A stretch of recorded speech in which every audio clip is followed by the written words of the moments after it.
magagamit tayo, ay ang ating paglilingkod sa Panginoon ay consistent. Diba? Hallelujah!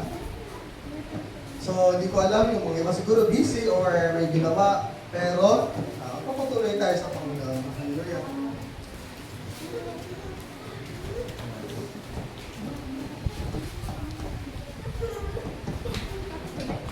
So, nawa, yung isang linggo natin ay maayos. Hallelujah! Kumusta ang mga estudyante, mga negosyo? Kumusta kayo? Mabuti pa kayo? Ayaw yung sumagot parang may pasyente din kayo sa ospital? Ha? Pasyente din pa kayo sa ospital? Wala naman. Wala naman.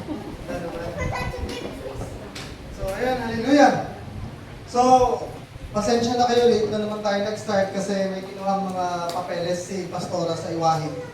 Kaya sinamahan ko muna, hallelujah. At bago tayo magsimula, manalangin tayo, Panginoon. Muli, nagpapasalamat kami sa araw na to, Panginoon.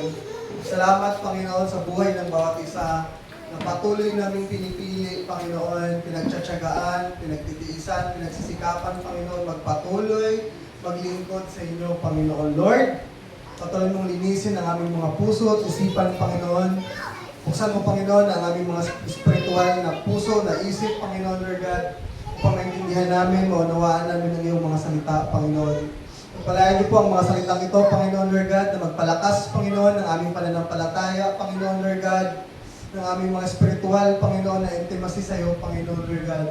Na Lord, habang tumatagal, Panginoon, ang mga mensaheng ito, Panginoon, Lord God, ay may pamuhay namin, Panginoon, at magampanan namin, Panginoon, Lord God, na kami, Panginoon, ay mga Kristiyano na kung saan ay totoong sumusunod sa iyo at ginagawa ang iyong kalooban, Panginoon. Samahan niyo po kami na ikaw ang mataas, makilala namin, Panginoon. Itago niyo po ako sa monitoran, Panginoon, sa hapon na to. Pagpalaan niyo po ang mga mensaheng ito na nagmula sa iyo, Panginoon, at mangusap ka sa buhay ng bawat isa. Pinabalik po namin lahat ng papulit pasasalamat sa inyo sa pangalan ni Jesus. Amen. Hallelujah.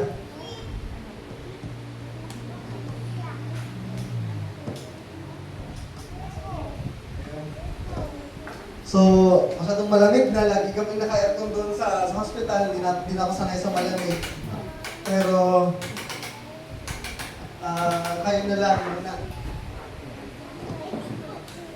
Hallelujah! So, sa hapon na to, no? Pag-usapan natin itong bagay na to. Hallelujah! Maging alipin ng Diyos. Hallelujah! Pagka sinabing alipin, ano yung unang pumapasok sa isip natin?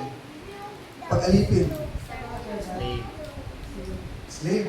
Pagka ang slave ay kawawa. Kawawa, pagod, ano pa? Parang ang baba mo, di ba? Pagka alipin, parang tingin natin ay isang word siya na parang mahirap, masakit, di ba? Alipin. So kung titignan natin ang buhay natin ngayon, saan tayo alipin? Alipin ka ng ano ngayon? Alipin ka ng kasalanan? Alipin ka ng salapi? Ano? Anong alipin ka ngayon? Alipin ka ng ano? Lahat tayo ay may mga, o naging alipin tayo. Hindi ba literal na alipin na nagtatrabaho para sa mga mayayamang maharlika tulad ng unang panahon, pero alipin tayo ng mga bagay na kung saan ay nagpapalayo sa atin sa Diyos. Hallelujah! Pag sinabing alipin, ibig sabihin nun ay under ka ng tao or ng bagay na to, na yun yung lagi mong ginagawa na para bang kailangan mong tapusin yung isang task kasi alipin ka nito. Diba? Pero pinapaalalahanan tayo ng Panginoon ngayon na maging alipin tayo ng Diyos. Hallelujah! Ang tanong, willing ka bang maging alipin ng Diyos? Sabi dito sa 1 Peter 2:11 verse 17, mga minamahal, nakikiusap ako sa inyo bilang mga dayuhan at pansamantalang naninirahan lamang sa daigdig na ito. Malinaw, no? Na hindi talaga tayo taga dito. Kaya huwag tayo masyadong relax, enjoy na enjoy sa mundong to. Enjoy na enjoy kayo sa lahat ng mga bagay na ginagawa dito na para bang forever na kayong nandito sa mundo. Kaya parang mas iniisip natin yung buhay natin dito o mas iniisip natin yung mga bagay na ikakaunlad natin dito sa lupa. Pansin nyo, kapag ang gawain or ang para kay Lord ay kaya natin isaalang-alang sa mga bagay na hindi para kay Lord. Kasi nagsisettle tayo. Sabi sa verse na to, mga minamahal, nakikiusap. Ibig sabihin, pag nakiusap, paano kayo nakikiusap? Please, sige na.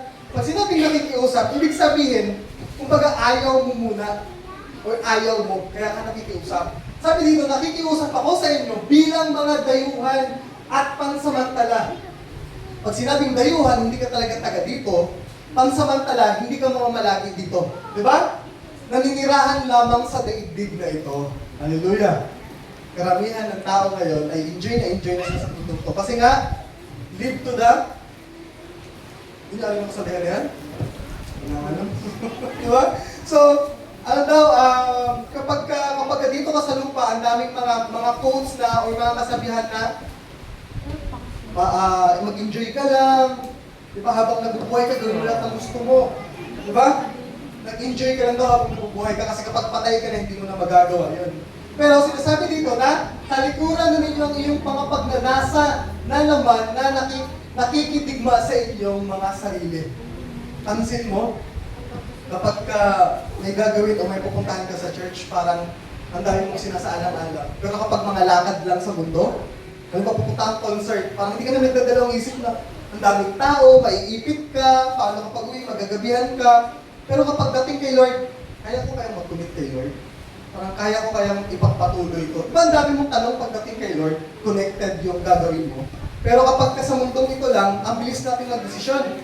Kasi talagang pinapaalalahanan tayo ni Peter na talikuran na ninyo ang mga pagnanasa ng laman. Pag sinabing laman, ikaw as a person.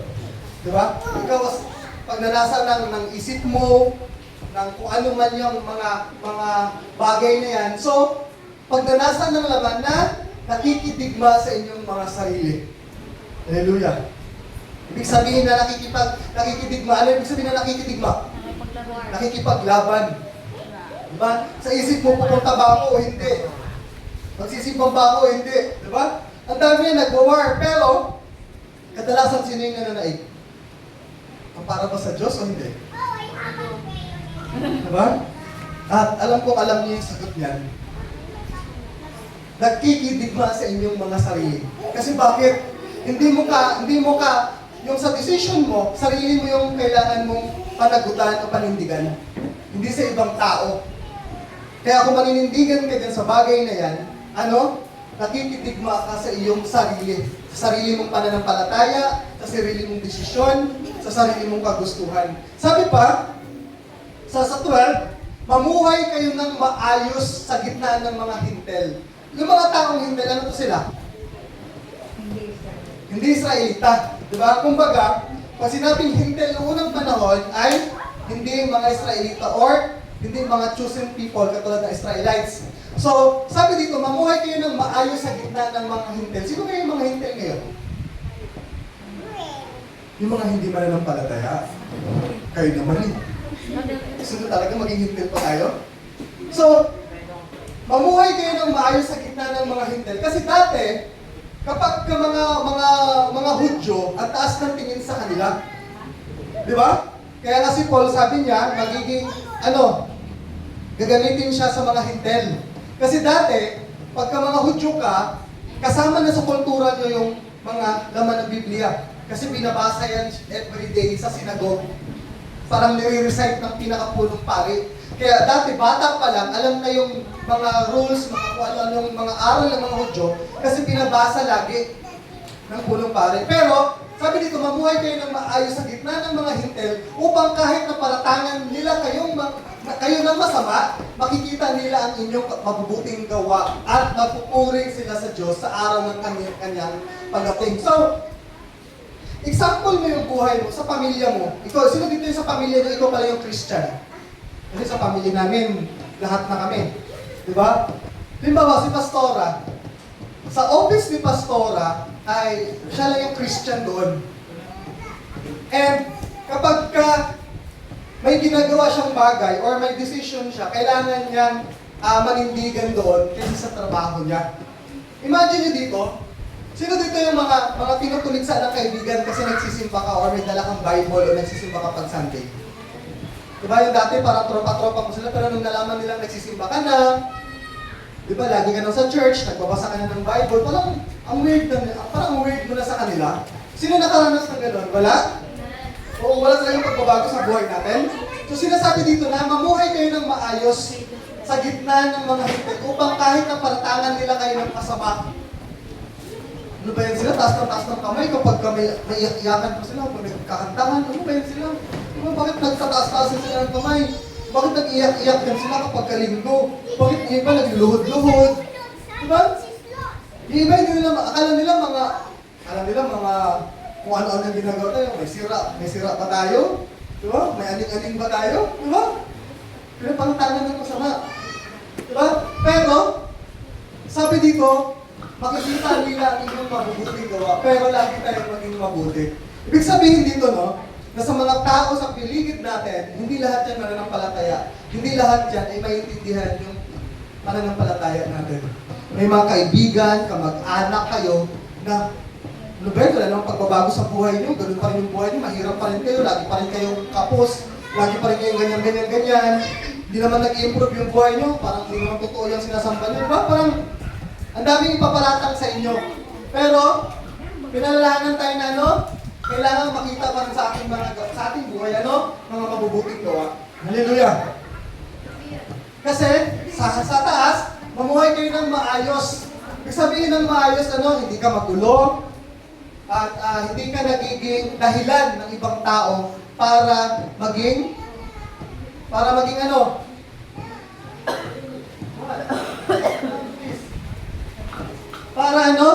hindi tayo yung magiging cause ng ibang mga tao para bumaba o mawala sila sa pananampalataya. Hallelujah! Kailangan maging maayos tayo sa mundong ito, sa pamumuhay na meron tayo, kahit na may mga taong hindi naunawaan, hindi naintindihan, or may sabihin man sa atin na kung ano-ano man.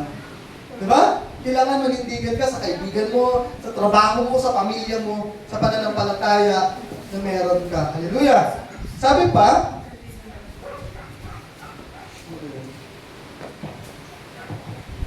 sa susunod na verse, sabi sa 3, alang-alang sa Panginoon, pasakop kayo sa lahat ng may kapangyarihan sa bayan, sa emperador, at siyang pinakamataas na kapangyarihan.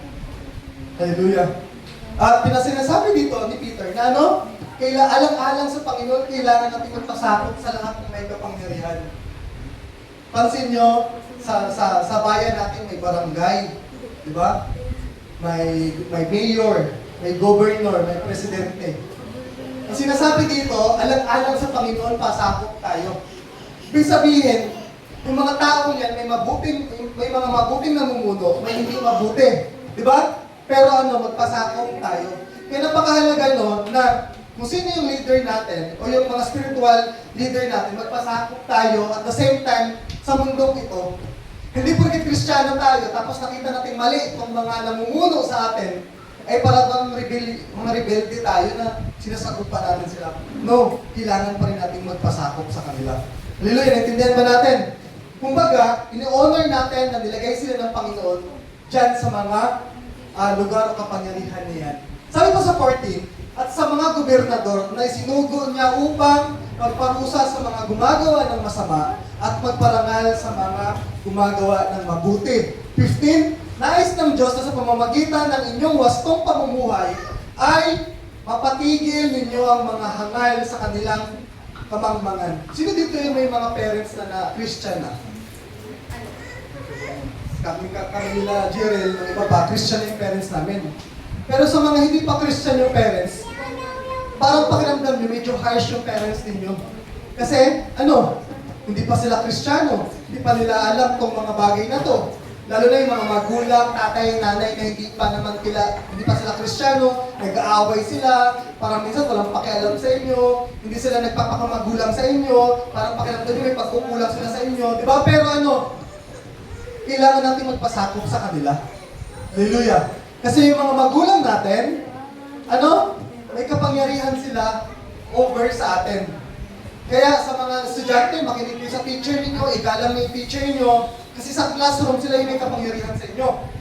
Kaya sa tahanan natin, sino may kapangyarihan? Di ba? Yung mga magulang natin. Di ba? Kaya kung saan tayo, kailangan nakikita yung pagsunod pagpapasakop natin. As a church, nandito tayo, sino yung magulang ninyo? Ako. Di ba? So, i-honor natin lagi yung mga taong yon. Hallelujah. Di ba? Sabi ba sa 15, nais ng Diyos na sa pamamagitan ng inyong wastong pamumuhay, ibig sabihin maganda, maayos na pamumuhay, ay mapatigil ninyo ang mga hangal sa kanilang kamangmangan. Naalala ko, nung nakatira pa kami sa San Jose, may batang magulo. Ano yung batang makulit? Kapag ninyo kinakausap, pero ginugulo kayo. Ano yan? Tapos pagwag, siga ka dito ah. Yung batang sa pintong yun, diba? Ayun, patulan mo yung nakaubad-ubad ba? Uy, bakit? Bakit tayo dito? Yung siga-siga, doon nakatira kami dati sa San Jose, ang sarap, nakakainis na talaga. Talagang hihila-hilain ka, talagang tatapikin ka, sabay tatakbo sa tatawa ka, kung nakakatuwa, tapos samantalang parang nakakainis. Tapos may batang ganun sa akin, and natindahan kasi kami that time. Ngayon kapag bumibili siya, yung piso tinatapon niya dun sa mga piso lang yung piro niya, pero manggigising talaga eh. Kaya dyan babalisin mo, ilang yung pera mo? Piso lang, kaya pili yung lollipop. Siyempre, may tindahan gawin. Hinahagis niya yung piso doon sa may butas ng tindahan. Ngayon kapag ako lalabas ko pa yung ulo ko sa tindahan, ibabato ko pa ng malayo yung lollipop niya. Tapos kapag yung ice, tatanggalan ko yun ng hawakan para malamigan siya. Tapos yung bibili siya ng Milo, bubuksan ko kaagad yan, bibigay ko sa kanya. Ganun yung relasyon namin. Tapos kapag siya yung bibili, pag lumabas na ako sa tindahan, sasabihin niya, Ate Bet, ayaw kaya kay Kuya Jim. Kasi alam niyang may gagawin ako doon sa bibili niya. Ang gagawin niya, papasok talaga siya mismo ng tindahan. Iabot na sa nanay ko doon sa bibili. Kasi ganun yung relasyon namin. One day, kumakain ako kasi yung bahay namin dati may basketball court. Kumakain ako ng pagkain, tumabi siya sa akin. Tapos binigay ko siya ng pagkain. Hanggang lagi kasi ako nanguha ng pagkain doon sa tindahan ni Mama. Tapos manunod ako sa basketball court. Lagi siyang tumatabi sa akin kasi lagi ako may pagkain. And lagi ko siyang binibigyan. Alam niyo ba na hindi ko napapansin na katagalan ng katagalan, hindi na kami harsh sa isa't isa. Pag nakikita niya ako, sasabihin niya, Kuya James, saan ka po galing? Tapos pag umupo ako, tatabi talaga siya. Nakahubad siya, alam mo, sumaking burtado. Tapos adoy-adoy siyang bata. Yung bang siga-siga siyang bata. Pagka katagalan ng katagalan, yung bata na yun nagiging mabuti na rin. Kapag may pagkain siya, namimigay na siya sa kaibigan niya. Dati kasi parang, ayoko, pupili ka doon, hingin ka sa nanay mo. Diba, may nanay ka eh. Ganun. Nung naging mabuti ako sa kanya, siya naging mabuti din sa iba. Kaya, yung wasto natin pamumuhay, no? Sabi dito, mapapatigil ninyo at mga hangal sa kanilang kamangmangan. Kumbaga, ay, itong taong ito, mabuti pala to. Kaya parang nahihiya ka na hindi magpakabuti. Imagine nyo kung may taong madamot, tapos ikaw mabuti. Diba? Yung namimigay ka. Itong taong madamot, katulog ka sa atin. Parang, ay, magiging mabuti din ako kasi may taong nagpaparamdam sa akin ng kabutihan. Hallelujah. Diba? Tayo as a Christian, kailangan natin maging mabuti, maging maayos ang ating pamumuhay. Hindi para sa benepisyo natin, kundi para sa ibang tao na makita rin ang kabutihan ng Diyos sa atin. Maliit na bagay, yung malaking bagay, pareho lang yun. Hallelujah! At ang hirap maging mabuti kapag kapos ka rin talaga. Ang hirap maging mabuti kapag wala ka rin talaga. Pero, sabi ng Panginoon, kailangan nating mamuhay ng wasto, maging maayos. Nung panahon na sino dito yung dumaan, sino dito na nakaranas mag-taxi? Taxi. Ikaw, Jay, nakaranas ka ng taxi, Jay? Kung pag-dos na lang yung pera mo, gusto mong dumami, kasasali ka sa taxi. Kasi pag nanalo ka doon, pwedeng dumubla yung piso-piso mo. Diba? Iusong-uso dati sa amin yun. Kapag may tres kang bariya, sa halip na ibibili mo, isasalim na sa taxi yun, o sa Aracruz, o sa yung may dalawang guhit, mag-ano. So, yun. So, ang daming pwedeng... Apo mo. Ang daming pwedeng gawin natin na hindi wasto sa maliliit na bagay. Di ba? Pwede nating laro-laruin yung mga bagay-bagay na parang wala-wala lang. Pero sinasabi ng Panginoon, sa lahat ng pamumuhay natin, maliit man na bagay, malaking bagay yan. Ano? Mamuhay tayo ng wasto. Yung maliit na pandaraya ay pareho sa malaking pandaraya. Yung maliit na pagnanakaw, pareho sa malaking pagnanakaw. Hallelujah. At saan ba nagsisimula ang lahat? Sa patikim-tikim-tikim. Di ba? Sabi sa 16, mamuhay kayong tulad ng mga taong malaya. Ito, tandaan niyo itong verse na ito. No? Ang ganda ng verse na ito. Mamuhay kayong tulad ng mga taong malaya, subalit huwag ninyong gawing dahilan sa paggawa ng masama ang inyong kalayaan. Sa halip, mamuhay kayo bilang mga alipin ng Diyos. Di ba? Basahin natin isa pang beses. Mamuhay kayo ng tulad ng mga taong malaya, subalit huwag ninyong gawing dahilan sa paggawa ng masama ang inyong kalayaan. Mamuhay daw tayo ng malaya, subalit huwag natin gawing dahilan sa paggawa ng masama ang inyong kalayaan. Lahat tayo malaya dito. Malaya tayo magpuri sa Panginoon. Alam niyo ba, sa ibang bansa, makita ka ng may dalang Bible sa China, huhulihin ka ng pulis. Sa ibang bansa, yung mga churches, binubomba, binamasakir. Dito, lalakad-lakad ka. May dala kang Bible, wala pang huhuli sa'yo. Walang mangyayari sa'yo masama. Pero sa ibang bansa, sobrang na yung nangyayari sa kanila. Sobrang malaya tayo dito sa Palawan, sa Pilipinas. And thank you, Lord. Pero ang dami rin dito, ini-take for granted natin yun. Alam niyo ba, isa yung Pilipinas sa pinakamaraming relihiyon na bansa? Yung ibang mga bansa kasi pag Muslim country, isa lang yung major na religion nila. Or minsan dalawa. Pero sa atin, ang dami. Name it. Alam niyo na yung kung ano-ano. Bakit? Kasi sa sobrang malaya yung tao, ang daming nai-invento. Kita mo, may kibuloy na, di ba? Noong una naman, okay sila. Di ba? Katagalan ng katagalan. Sobrang, siya na yung naging anointed, naging kibuloy na, di ba? Ang dami. May mga Rizalians pa. Alam niyo yung religion ng Rizalians? Sinasamba nila si Rizal. And lately, may mga satanist na. Imagine niyo, sa sobrang laya ng Pilipinas, ang dami na natin naiisip. Diba? Ang dami na pumapasok sa isip kung ano-ano ng reliyon yung mga pinapasok nila. Bakit? Kasi sa sobrang laya nila, parang ginagamit nila na, oy, itry kaya natin ito. Naku-curious ako, ano kayo magiging mangyayari? Ano kayo magiging kahahantungan? Diba? Pero, pinalalahanan tayo, mamuhay kayong tulad ng mga taong palaya. Subalit, huwag ninyong gawin dahilan sa paggawa ng masama ang inyong kalayaan. Sa Old Testament, kapag may mga taong nagkakasala doon, talagang minsan namamatay na lang bigla, di ba? Napaparusahan na lang bigla. And yung sa part na nagta-travel sila, yung mga tao na hindi nagsumusunod doon, ay talagang grabe.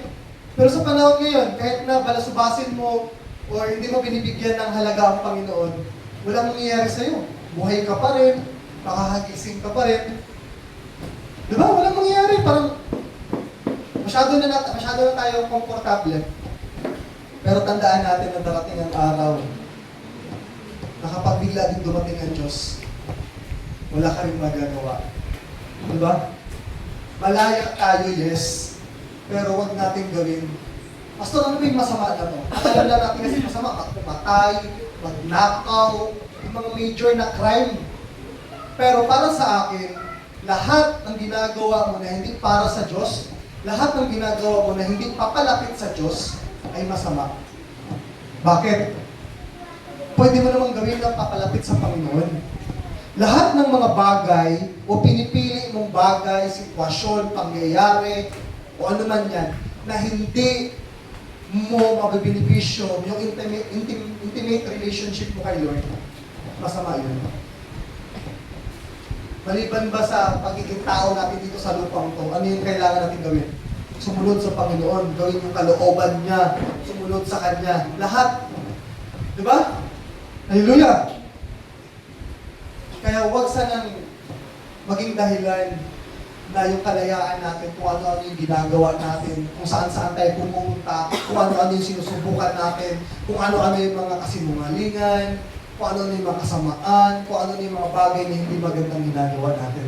Sa mga estudyante, nangumopya, bully, nangumotong, pag nakatiligod si teacher, anong sinasabi-sabi, pinagtatawanan, diba? Sinisiraan yung ibang classmate, lalong-lalo sa mga anak, pagdating sa bahay, sumasagot sa magulang, di ba?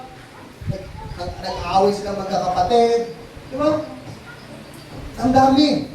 Pero huwag natin hayaan na yung kalayaan natin ay maging dahilan. Hallelujah, naintindihan ba natin? Di ba? Kasi kailangan natin magkaroon ng wastong pamumuhay.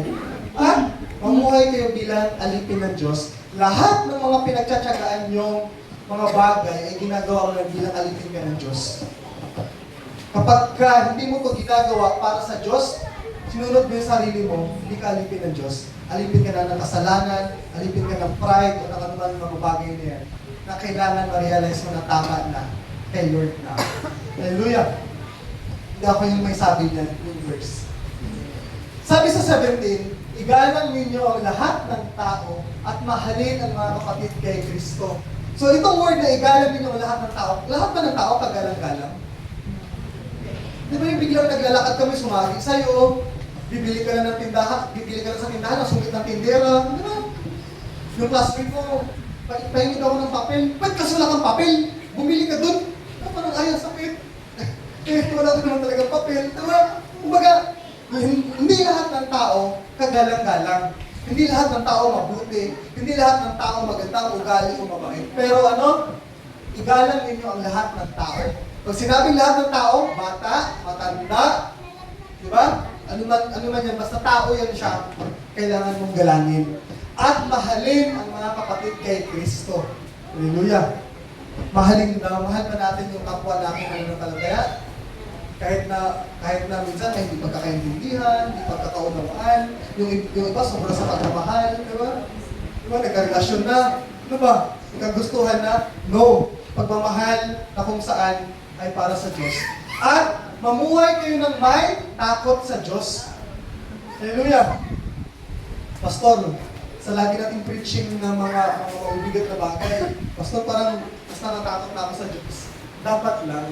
Kasi kahit ako na nagsasalita dito, yung mga word na to ay talagang pinagsisikapan ko sa buhay. Hallelujah. Kasi wala naman akong dapat ituro sa inyo. Hindi ko naman kayo pinuturuan, magpayaman kayo, magnegosyo kayo. Ganun. Wala. Ang lagi ko sasabihin sa inyo, sikapin natin magbago, magtumalibot sa kasalanan. Kasi yun naman yung ihaharap natin sa Panginoon. Pag dumating ang Panginoon, hindi mo pwedeng iharap yung mga natapos na pinag-aralan mo, yung narating mo sa buhay. Hindi. Ang titignan ng Panginoon kung namuhay ka ba, tinalikuran mo ba yung mga kasalanan. Kaya kung magtataka kayo, bakit parang every time na ako yung speaker, puro magbago kayo, puro talikuran yung kasalanan nyo. Kasi, yun naman talaga dapat bilang Kristiyano. Wala tayo ibang ituturo o ilalagay sa ating isip at puso na magpakatatag bilang Kristiyano. Talikuran lahat ng bagay na hindi maganda. Hallelujah! Kung masasawa kayo, masasaktan kayo, nasa sa inyo na yan. Pero lahat ng pinag-uusapan natin ay ayon sa salita ng Diyos. Sabi nga sa word, yung salita ng Diyos ay double-edged sword. Sino na nakakita ng double-edged sword? Yung dalawa yung taling magkabalaan. Kapag tinamaan ka ng salita ng Panginoon, abot hanggang kalaknan, hanggang sa ibuturan ng iyong kaluluwa. Kapag nasaktan ka ng salita ng Panginoon, thank you Lord kasi nananahan sa iyong banal na spirito, naiintindihan mo na kailangan mo magbago. Pero kung wala nang epekto sa iyo yung lagi nating pinag-uusapan dito every Sunday, parang wala lang yan. Kumbaga, pag Sunday, talagang parang pakiramdam mo, hello Lord, sorry Lord, nahihiya ka sa pinanggagawa mo. Pero pagdating ng Monday to Saturday, baliwala lang sa iyo yung word. Nasa sa inyo na yan. Pagka sa Sunday, talagang nahihiya ka na part na, wala, ginagawa ko to. Hala, may naisip ka sa buhay mo na, ay, may ginagawa pa akong ganito na hindi kaya-aya. Pero pagdating ng Monday to Saturday, ganun ka pa rin. Pananagutan mo niyan, wala na.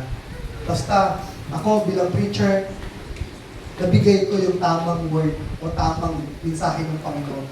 Na hindi ko sinugarton o hindi ko binigyan ng mga kung ano-ano pang mga pasikot-sikot. Diba? Hallelujah! Alam niyo ba kung bakit malakas yung loob kong mag-preach to the polish na ito yung word? Kasi hindi naman ako natatakot na mawala yung tao. Kasi kapag nawala yan, ibig sabihin, hindi nila tunay na mahal ang Diyos. Pero kapag nag-stay yan, kahit na masakit, nahirapan sila, sinisikap nila, tunay nilang mahal ang Diyos. Bakit? Ako man din, kahit na pastor ninyo, pinagsisikapan ko rin sundin itong salita ng Panginoon. Hallelujah! Nawa, no? Kahit nasasaktan kayo sa mga salita ng Diyos, patuloy kayo nagpapalago sa Diyos.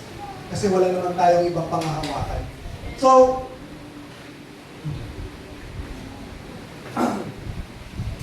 igalang ninyo ang lahat ng tao at mahalin ang mga kapatid kay Kristo. Mamuhay kayong may takot sa Diyos. Hallelujah!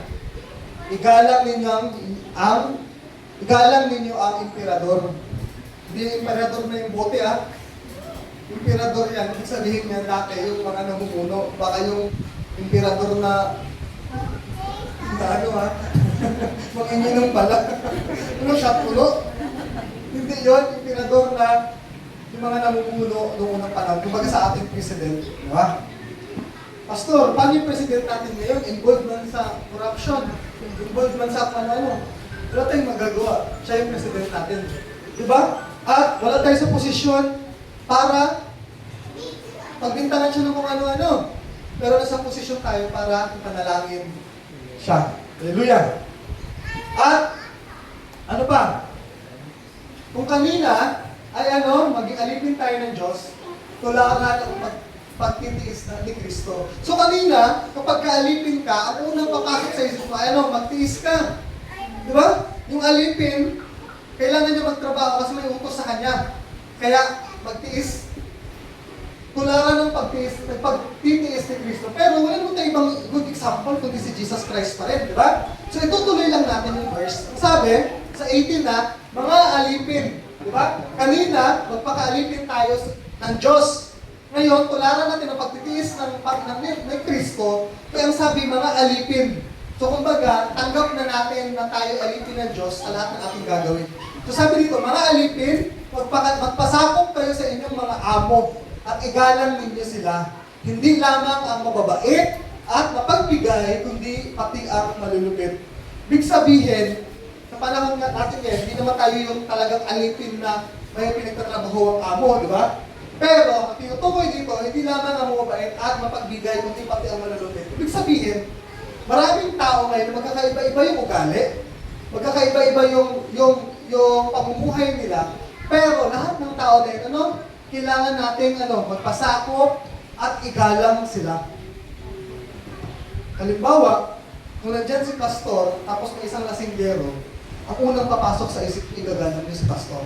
Pero pwede niyong walang saulain yung lasinggero. Pero ang sinasabi ko sa inyo, igalang niyo yung lasinggero.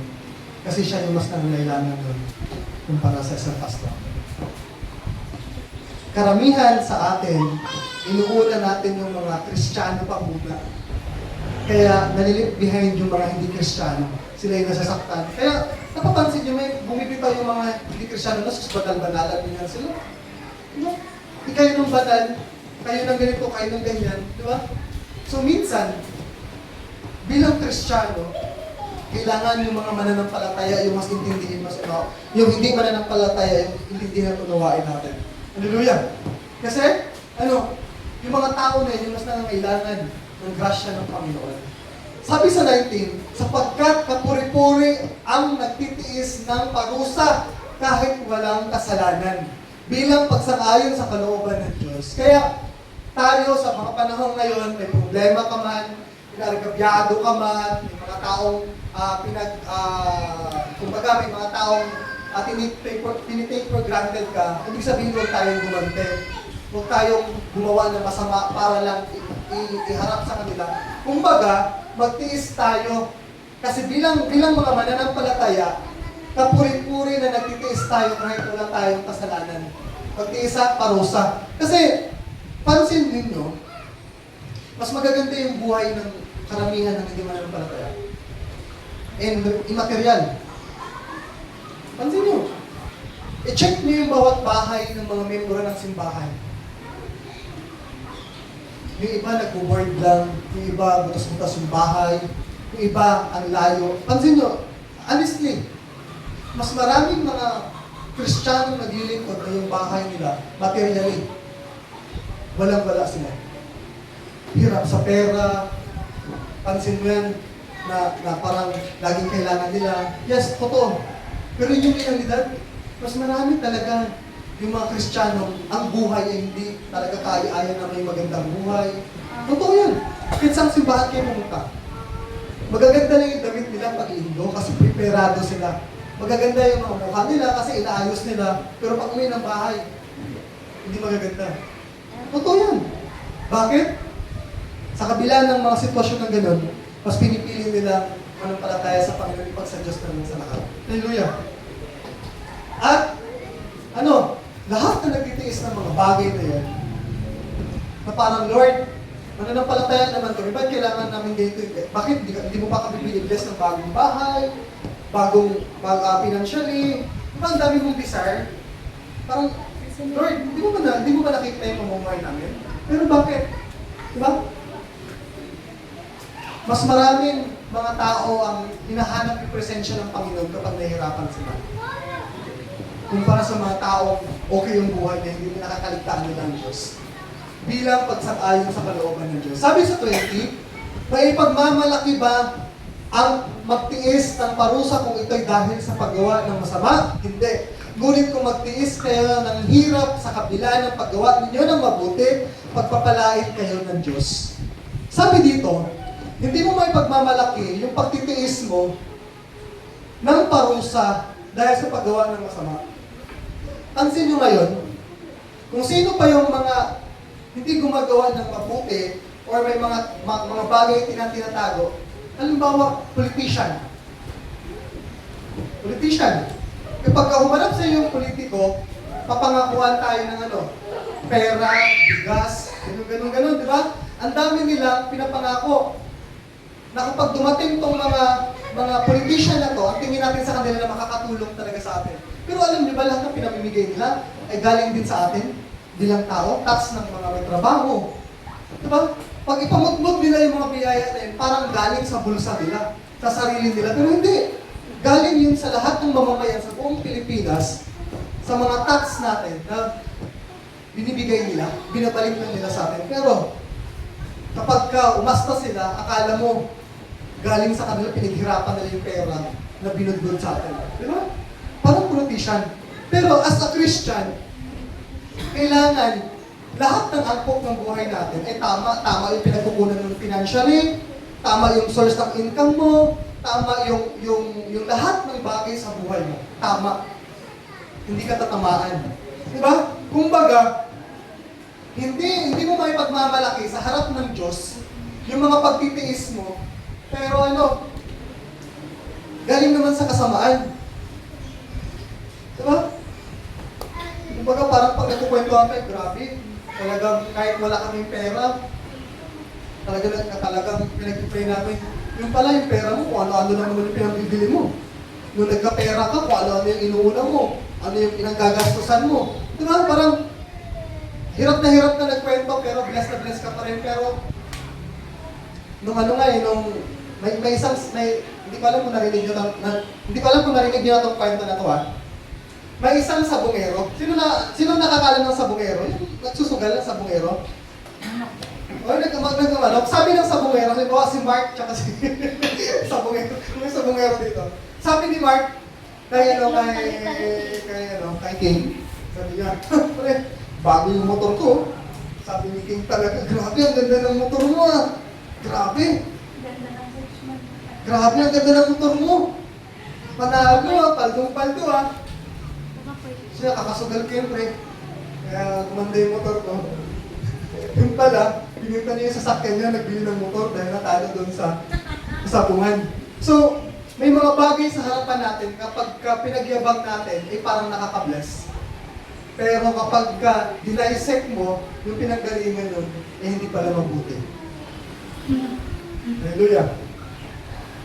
Sabi ko nga, nung naghahanap kami ng tulong para kay Judah, yung PCSOY galing kay Romualdez. Sabi ko, Lord, kailangan ba namin humingi, magpakaawa or pumila-pila sa mga bagay na yan?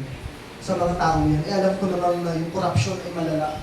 Although hindi ko nakita personally yung mga corruption na yan, pero sa heart ko, ramdam na ramdam ng mga corrupt ng tao ito.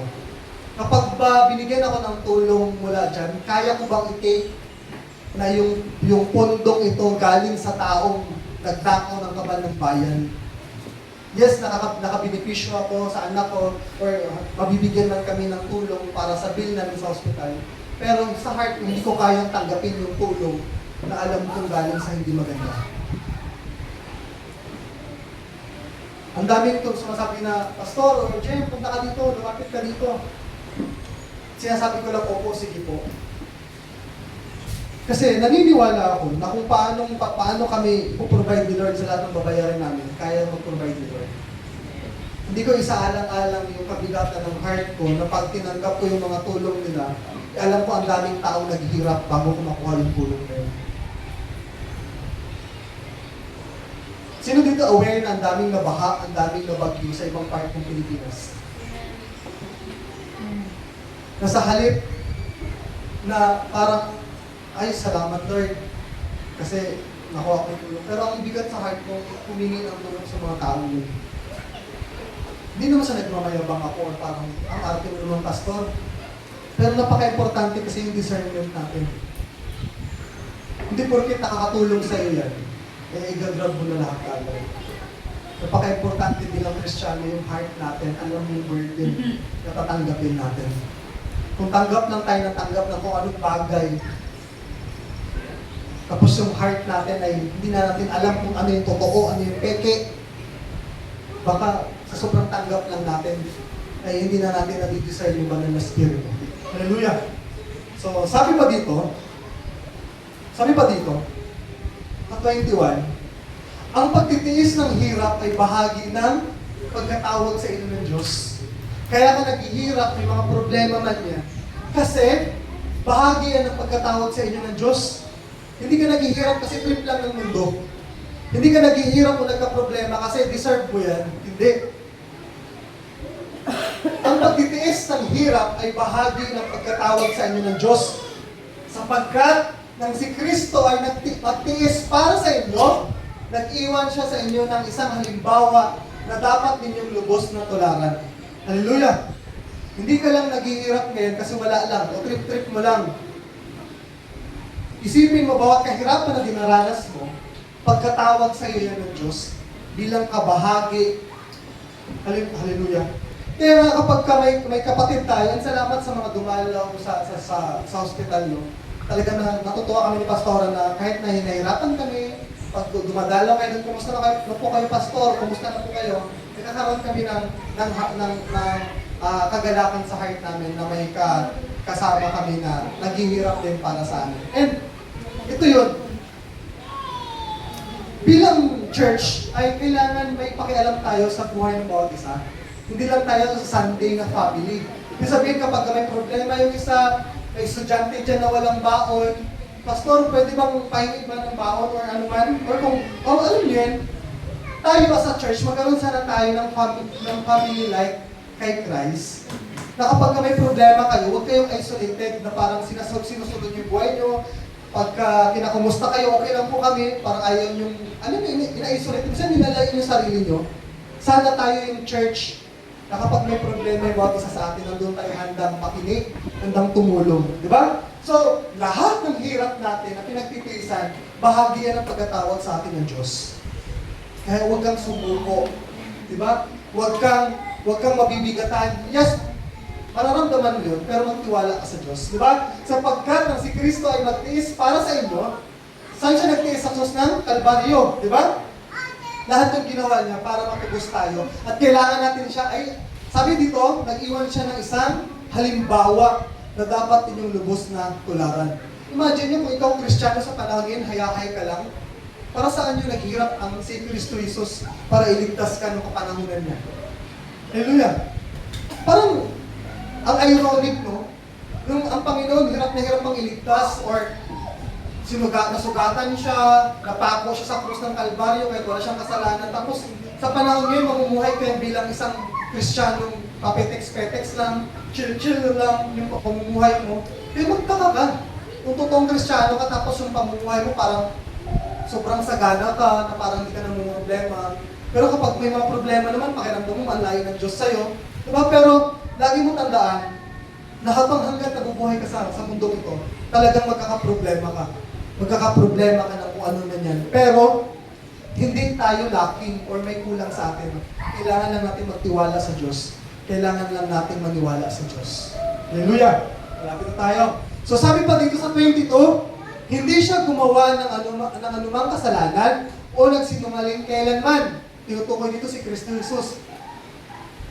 23, nang siya'y insultuhin, hindi siya gumanti ng insulto. Nang siya'y pahirapan, hindi siya nagbanta. Sa halip, pinaubayan niya ang lahat sa Diyos na makatarungan kung humatol. 24, sa kanyang pagkamatay sa krus, pinasan niya ang ating mga kasalanan upang tayo'y mamatay na sa kasalanan at mamuhay ng ayon sa kalooban ng Diyos. Hallelujah! Lahat tayo ay talagang dumaan sa punto ng buhay natin na nasa kasalanan ng kadiliman tayo. Pero glory to God, may naintindihan na natin. At sabi dito, pinasan niya ang ating mga kasalanan upang tayo'y mamatay nasa kasalanan at mamuhay ng ayon sa kalooban ng Diyos. So, lahat ng tao, nung namatay si Kristo sa krus ng Kalbaryo, dala-dala na yung kasalanan doon. Kaya, sa panahon natin ngayon, bilang Kristiyano, sikapin natin mamuhay ng maayos. Kasi namuhay na tayo ngayon sa kalooban ng Diyos. Kalooban ba ng Diyos nandito ka? Kalooban ng Diyos. Pero kung nasa ibang lugar ka, kung ano-ano yung ginagawa mo, hindi na kalooban ng Diyos yun. Hallelujah! Diba? Lahat po ng kalooban ng Diyos ay, tungo din sa mas malalim na paglilingkod sa Diyos, mas malalim na relasyon sa Diyos. Kung ang journey mo sa paglilingkod sa Panginoon na hindi naman lumalalim, hindi ka lumalakas, o hindi ka mas nagkakaroon ng intimate relationship sa Panginoon, maaaring may kulang sa ginagawa mo. Hallelujah! Sa pamamagitan ng kanyang mga sugat, kayo'y pinagaling. Diba, naalala ko dito yung church natin, Christ the Healer Church, diba? So, sa pamamagitan ng kanyang sugat, tayo'y pinagaling. Pinagaling tayo sa anuman, sa mga broken relationship, sa mga discouragement, sa mga regrets natin, ano man mga bagay na hindi maganda, lahat yan pinagaling na tayo ng Panginoon. At sa 25 last verse, sapagkat kayo ay tulad ng mga tupang naligaw, ngunit ngayon, kayo'y nanumbalik na upang sumunod sa pastol at tagapangalaga ng inyong mga kaluluwa. Hallelujah! Lahat tayo naliligaw. Lahat tayo ay... Ngayon, ang daming naligaw, di ba? Pansin nyo, ang daming bakanting upuan. Hindi ko alam kung ano yung pinanggagawa nila. Pero talagang maliligaw at maliligaw ka kung hindi mo kilala yung Diyos na pinaglilingkuran mo. Hallelujah! Lahat tayo dito ay pumunta sa simbahan ito kasi alam natin na yung Diyos na pinaglilingkuran natin ay totoo. Hindi kayo pumunta dito kasi sinabi ni Pastor. Hindi ka pumunta dito kasi parang invite ka. Alam ko na pumunta kayo dito kasi alam mo na kailangan mong maglingkod o magpuri sa Panginoon. At isa itong bagay na to sa magpapalakas sa'yo. Hallelujah! Lahat tayo naliligaw. Yung kaibigan nyo naliligaw, yung mahal nyo sa buhay naliligaw, yung kamag-anak nyo naliligaw, lahat sila naliligaw. Pero sino yung makakapagbalik sa kanila sa pastol natin? Ikaw mismo, tayo mismo. Hallelujah! Tayo, ng mga tupa ng nakasumpong na sa pastol natin, tayo yung kailangan na maging magandang halimbawa. Sabi dito, ulitin pa natin isa pang beses, sapagkat tulad nanumbalik na upang sumunod sa pastol at tagapangalaga ng inyong mga kaluluwa. So, lahat tayo dito ay nanumbalik na. Ang kailangan lang natin ano? Upang sumunod. Hindi ka nanumbalik sa Panginoon kasi may benepisyo kang makukuha. Pansin mo, sabi dito, ngunit kayo'y nanumbalik. Di ba sabi sa una, sapagkat kayo'y tulad ng tupang naligaw. So yung naligaw, nanumbalik na siya. Kumbaga, alam niyo na yung daanan. Pero nung alam niyo na yung daanan, ano yung gagawin ng tupang kung alam niyo na yung daanan? Na upang sumunod sa pastol. Nung nakita mo na nasumpungan na natin si Kristo sa buhay natin, kailangan nating sumunod. Alam niyo ba na yung tupa? Bakit tupa yung ang dami namang hayop, pwede namang sawang, pwede namang tiger, pwede namang elephant, pwede namang aso. Bakit tupa? Bakit kaya? Pwede maamo. Pero yung aso natin sa bahay, maamo rin naman. Masunurin. Pero diba? Alam niyo ba, tama naman yung mga description nyo, pero ang tupa, nakakita na kayo ng sheep? May mga anak kayo yung kanta nila, Bob. So, ang tupa, makapal-balay ganun. Alam niyo ba, halimbawa, si Jirel, tama ba? Si Jay ay yung pastol siya. Halimbawa, yung mga tupa niya, yung tupa, kapag kasino yung nagpapastol sa kanila, yun lang yung papakinggan nila. Halimbawa, si Jirel, ay pinakain niya yung mga tupa niya dyan. Ngayon, dahil si Jirel ay nakatulog siya, sinabihan niya si Bonbon, kunin mo na yung mga tupa doon. Alam mo yung mga tupa hindi susunod kay Bon? Kasi kung sino yung nagmamandate sa mga tupa, siya lang dapat yung nakikita ng mga tupa. Kailangan si Jirel lang kumuha ulit ng mga tupa na yun. Ganun sila. At the same time, kung si Jirel halimbawa ay maglalakad, may bangin dyan, sumusunod kay Jirel yung mga tupa. Kapag si Jirel tumalon dun sa bangin, lahat ng tupa, tatalon lang sila. Kahit na yung tupa sa huli, nakita niya, ay tumalon yung una kong mga kasama. Ang gagawin niya, tatalon pa rin siya. Ganun sila ka-follower. Kaya ang laging ginagamit para kay mga tupa. Pansin niyo yung kabayo, kapag may nalaglag na isang kabayo, magpipiglasan ka agad sila. May nakita ka ng aso, sunod-sunod may nalaglag, tapos yung aso, sumunod din. Hindi, tatakbo. Diba? Parang may nasense silang danger, kaya alis sila. Pero yung tupa, parang silang walang isip. Akala mo wala silang isip, wala silang ano. Pero ganun sila. Kapag may sinusundan sila, kahit na nalaglag yun sa bangin, tutuloy at tutuloy pa rin sila kahit bangin na yun. Ganun yung katangian nila na parang paano sila sumunod. Kaya laging ini-example na para kayong mga tupa. Kasi inaasahan sa atin ng Diyos na kahit na nahihirapan ka, sumunod ka pa rin sa Panginoon. Kahit may problema ka, sumunod ka pa rin sa Panginoon. Kahit na may sakit ka, sumunod ka pa rin sa Panginoon. Kahit ang gulo ng pamilya mo, sumunod ka pa rin sa Panginoon. Kahit na ang dami mong ginagawa, sumunod ka pa rin sa Panginoon. Ganun yung inaasahan sa atin bilang mga tupahan. Kaya kasi sinasabi dito, ngunit ngayon kayo'y nanumbalik na upang sumunod. Hindi ka nanumbalik para maghayahayang buhay. Hindi ka nanumbalik para umupo na lang dyan. Sarili ninyong kaligtasan na yun, mamuhay na ayon sa sarili mo, nanumbalik ka upang. Ibig sabihin ng upang, ito yung dapat mong gawin, ito yung inaasahan mong gawin, ito dapat yung ginagawa mo upang sumunod sa pastol. Sino ba yung pastol natin? Si Jesus, di ba? At tagapangalaga ng inyong mga kaluluwa. Bakit kaluluwa? Hindi buhay o ano. Kasi, kaluluwa natin yung makakabenepisyo ng lahat ng mga pagwala na tayo dito sa lupa. Yung kaluluwa natin yung aangat. Di ba? Hindi itong mga katawang lupa na to. So, purihin ang Panginoon kasi alam mo na nanumbalik ka na sa presensya ng Panginoon. Ang pinakamahirap lang gawin ay yung pagsunod. Mahal natin yung mga magulang natin, pero bakit minsan pag inutusan nila tayo, hindi tayo nakikinig? Sino na dito yung napalo na, nakurot na, nabato na? Sino dito? May mga anak ba dito na hindi pa kayo nabato ng magulang nyo, hindi pa kayo nakurot, hindi pa kayo nahampas ng hanger. Lahat tayo siguro, napagalitan na ng magulang natin. Pero di ba mahal natin yung mga magulang natin? Sino dito yung hindi mahal niyo yung magulang niya? Lahat naman mahal. Pero bakit minsan pag-uutosan tayo ng magulang natin, hindi natin sinusunod? Pero mahal natin sila. Bakit kaya? Bakit kaya? Kasi may sarili tayong mga kagustuhan. May sarili tayo. Kapag inutusan ka ng nanay mo na wala kang ginagawa, ang bilis sumunod. Halimbawa, nakaupo ka lang doon, di ba? Nagkaganyan-ganyan ka na ng kuko mo, bili ka na ng mantika doon, ang bilis mo sumunod. Pero kung halimbawa may naglalaro ka na, nalulog ka na ng TV, ang ganda na pinapanood, mama, may yan ma! Saglit lang. Di ba ang hirap utusan? Halimbawa, kapag ka nakaupo ka lang, wala kang ginagawa, nagmumuni-muni ka lang, bili ka doon muna ng asin, ang bilis mo utusan. Pero pansin mo kapag may ginagawa ka, busy-busy ka sa kung ano ng bagay, ang hirap mong sumunod agad. Ganun din tayo as Kristiyano.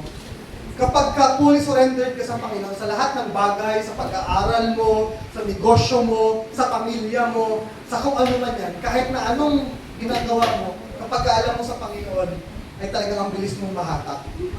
Kasi wala kang ibang bagay na umaagal ng atensyon mo para sa Panginoon. Hallelujah! Bakit ba yung iba nahihirapang sumunod sa Panginoon? Kasi ayaw nilang itawad yung mga karga-karga nila sa mundo nito. And glory to God, sa dami-dami ng yun, isa tayo, na binitawan lahat ng ano man sa mundo para sumunod sa Panginoon. Hallelujah! Masaya bang sumunod sa Panginoon? Amen. Masaya bang sumunod sa Panginoon?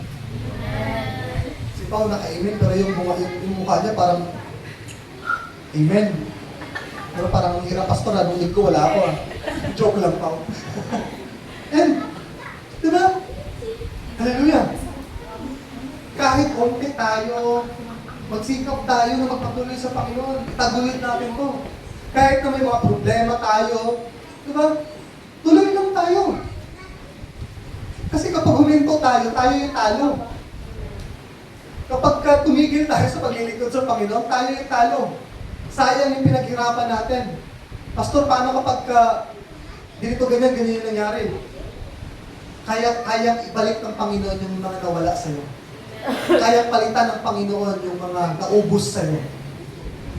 Kaya ng Panginoon baguhin yung mga bagay na sinakripisyo mo para sa Panginoon.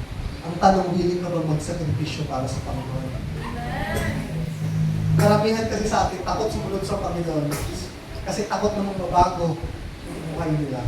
And purihin ang Panginoon na sinisikap natin. At habang nagsasalita ako ng pagtapos, tinatawagan ko yung ating music team, kantahin natin ulit yung isang kanta. Hallelujah. Kaya, kahit anong sitwasyon yung nangyayari sa atin, ano man yung mga sitwasyon natin, magpatuloy lang tayo sa Panginoon. Marami tayo, onti tayo, masakit yung katawan mo, may nararamdaman ka, tuloy! Di ba? Tuloy lang, tuloy lang! Hallelujah! Walang suko, walang susuko. Tayo lahat. Kumanta tayo para sa Panginoon. At lahat ng ginagawa mo ay para sa Diyos yan, hindi para sa tao. Hallelujah!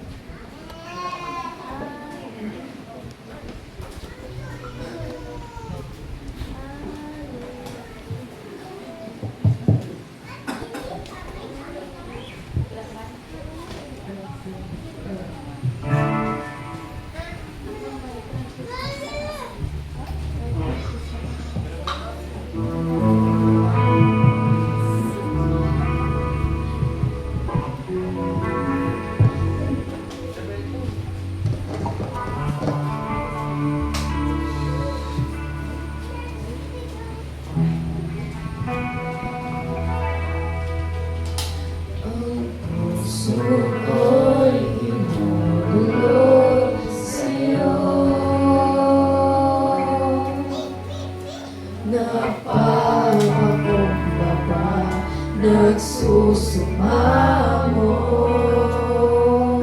paging napatin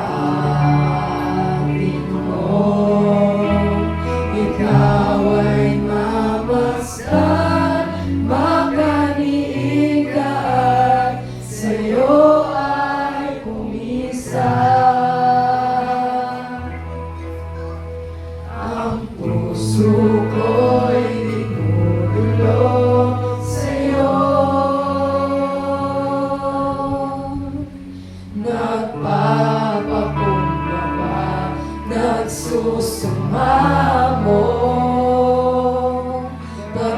dapatin mo.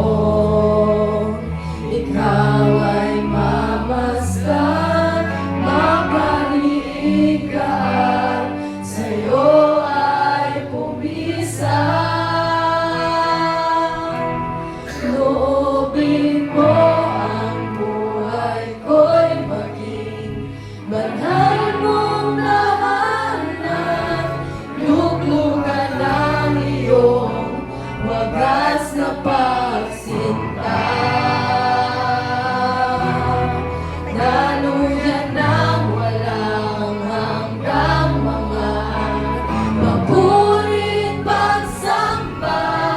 Maghari ka, O Diyos, ngayon at kailanman.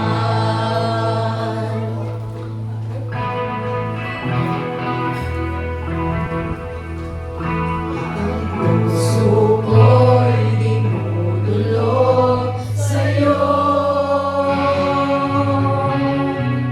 Nagpapakumbaba, nagsusumamo. Paging dapatin mo. Ikaw ay mamasdan, makaniig at sa'yo ay pumisan. Loobin mo ang buhay ko'y maging banal mong tahanan.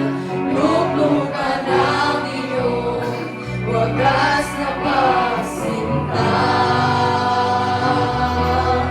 Daluyan ng walang hanggang mga papurit pagsamba. Maghari ka, O Diyos, ngayon at kailanman. Loobin mo ang buhay ko'y maging banal mong tahanan. Luglugan ang iyong wagas na pagsinta. Daluyan ng walang hanggang mga papurit pagsamba. Maghari ka, O Diyos, ngayon at kailanman. Maghari ka, O Diyos, ngayon at kailanman.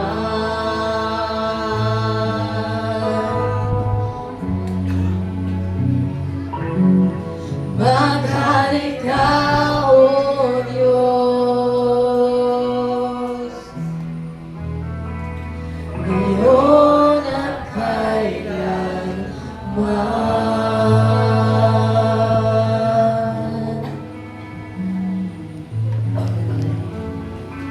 Ipikit natin ang ating mga mata.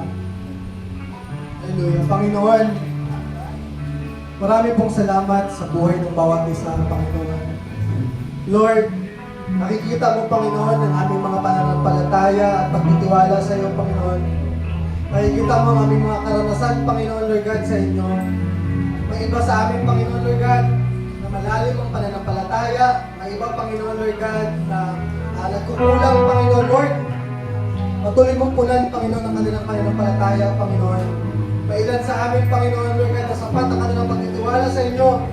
Ngunit may ilan, Panginoon, Lord God, na katiting ang kanilang pagtitiwala. Lord, dagdagan mo po, Panginoon. Punan mo po, Panginoon, ang pagtitiwala nila sa inyo. Lord, alam namin, Panginoon, na kailangan ka namin sa buhay namin, Panginoon. May mga desisyon kami, Panginoon, Lord God. May mga bagay kami, Panginoon, Lord God, na sinaalang-alang, Panginoon. At hindi namin talagang nakikita ang tunay na kabutihan mo sa buhay namin, Panginoon. Lord, tulungan niyo po ang bawat isa, Panginoon, Lord God, na magkaroon kami ng kagalakan, Panginoon, sa buhay na meron kami, Panginoon, sa trabaho meron kami, sa pamilyang meron kami, Panginoon, sa sitwasyon na meron kami, Panginoon, Lord God. The Lord, ikaw, Panginoon, Lord God, ang maging dahilan ng aming kagalakan, Panginoon, Lord God.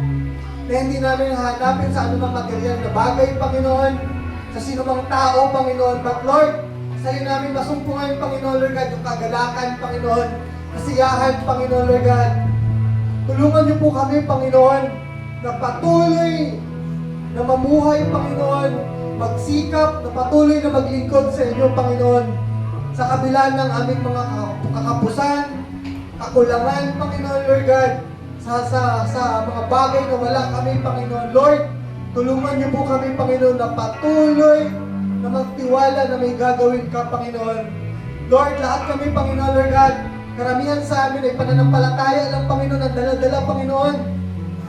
Dahil kulang kami sa anumang mga bagay, Panginoon. But Lord, tulungan niyo po kami na ang aming mga pananampalataya, Panginoon, ay maging dahilan upang kami pagpalain mo, Panginoon, upang kami pagalingin mo, Panginoon, upang ayusin mo ang aming mga buhay, Panginoon, Lord God. Nawa, Panginoon, sapat ang aming mga pananampalataya, Panginoon, upang matulungan mo kami sa aming mga kinakaharap, Panginoon, na problema, kinakaharap, Panginoon, Lord God, ng mga bagay sa aming mga buhay. Lord, kadalasan, Panginoon, Lord God, nagdududa kami, nagdadalawang isip kami, Panginoon, sa iyong kapangyarihan. Lord, sa hapon na to, Panginoon, mangusap ka, Panginoon. Tulad ng mga kantang ito, na manahan ka, Panginoon, na ikaw ang aming maging banal na tahanan, Panginoon. Na ang aming buhay, Panginoon, ay tunay na ibibigay namin sa iyo, Panginoon, Lord God. Na hindi na kami nagtitira para sa aming sarili, Panginoon. Hindi na kami naghahanap sa ibang mga bagay pa na magiging source ng aming kagalakan, Panginoon. Lord, tulungan niyo po ang bawat isa, Panginoon, Lord God. Simula sa pinakabata hanggang sa pinakamatanda, na kayo ang patuloy na aming Diyos na paglilingkuran, ano't ano man ang mangyari sa aming buhay, Panginoon, Lord God. Mahirapan man kami, Panginoon, magpapatuloy kami. Makaramdaman kami, Panginoon, Lord God, na wala kami kasama, magpapatuloy kami. Malungkot man kami, Panginoon, magpapatuloy kami. Masaya man kami, Panginoon, Lord God, meron o wala man kami, Panginoon, magpapatuloy kami, Panginoon. Lord, alam namin, Panginoon, mahaba-haba pa yung lalakaran namin sa buhay na ito. Sa mundong ito, marami pa kaming mararanasan, Panginoon.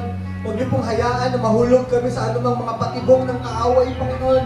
Anumang mga kasamaan, anumang mga bagay na hindi kaya-aya, Panginoon, na makapagpapalayo sa amin sa inyong presensya, Panginoon. Lord, patuloy mo kami hugasan ng iyong banal na dugo, Panginoon, Lord God, na patuloy na manahan sa iyo manahan sa amin ang iyong banal na spirito, na lahat ng aming gagawin ay nakakalulugod sa inyo, Panginoon. Tulungan niyo po kami, Panginoon, na kaya namin manindigan, Panginoon, Lord God, sa mga pananampalatayang pinaniniwalaan at pinanghahawakan namin. Ngunit, Panginoon, binabalik namin lahat ng papurit pasasalamat sa inyo. Lahat tayo magsabi ng Amen. Hallelujah. Ayan, salamat po at dadako na po tayo sa ating pagbibigay. Malaya po tayo magbigay ng ating mga ikaloob at handog.